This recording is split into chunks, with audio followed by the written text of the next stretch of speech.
হস্তিনাপুরের রাজসভা আজও যেমন ঝলমলে তেমনি ভয়ঙ্কর। একদিকে বসে আছেন দুর্যোধন, মুখে বিদ্রূপের হাসি। পাশে তার চক্রান্তকারী মামা শকুনি, হাতে সেই অভিশপ্ত পাশার বাক্স।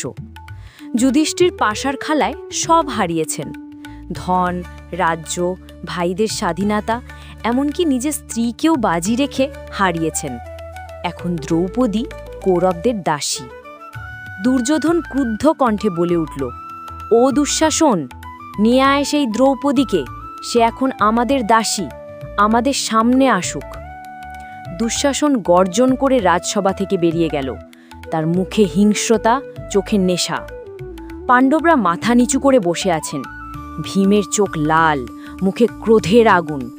কিছুক্ষণ পর রাজসভায় প্রবেশ করলেন দ্রৌপদী। তিনি এক রাজমহিষী, মাথা নিচু, চোখে কান্না, মুখে তীব্র অপমানের ছায়া। তিনি রাজসভায় দাঁড়িয়ে চিৎকার করে বললেন, ই কেমন রাজসভা! যে স্বামী নিজেকে হারিয়েছে সে কি আমাকেও বাজি রাখতে পারে?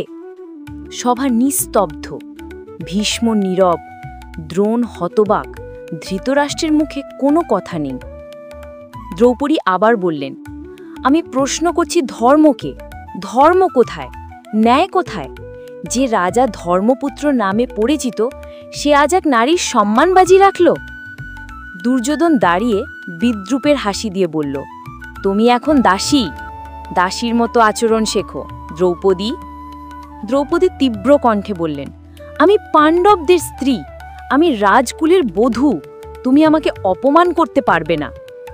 দুর্যোধন চেঁচিয়ে বলল, দুঃশাসন, এই গর্বিণী নারীর বস্ত্র খুলে নে, সবাই দেখিয়ে দে আজ কৌরবদের জয়। দুঃশাসন এগিয়ে গেল, তার হাতে দ্রৌপদীর বস্ত্র। সে হিংস্রভাবে টানতে লাগল, সবাই স্তম্ভিত। দ্রৌপদী কাঁদতে কাঁদতে প্রার্থনা করলেন, হে কৃষ্ণ, আমি এখন একা, রক্ষা করো আমার সম্মান। তুমি ধর্ম, তুমি ন্যায়, তুমি সত্য, আজ আমার লজ্জা তোমার হাতে।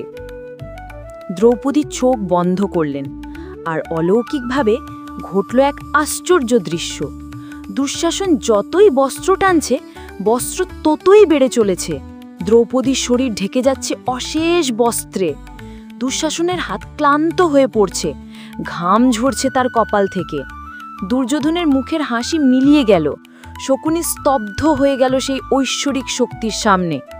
রাজসভায় শঙ্খধ্বনি বাজতে লাগল, যেন স্বর্গ থেকে কৃষ্ণের কণ্ঠস্বর আসছে। যে নারীর সম্মান রক্ষা ধর্ম, তাকে অপমান করলে ধ্বংস অনিবার্য।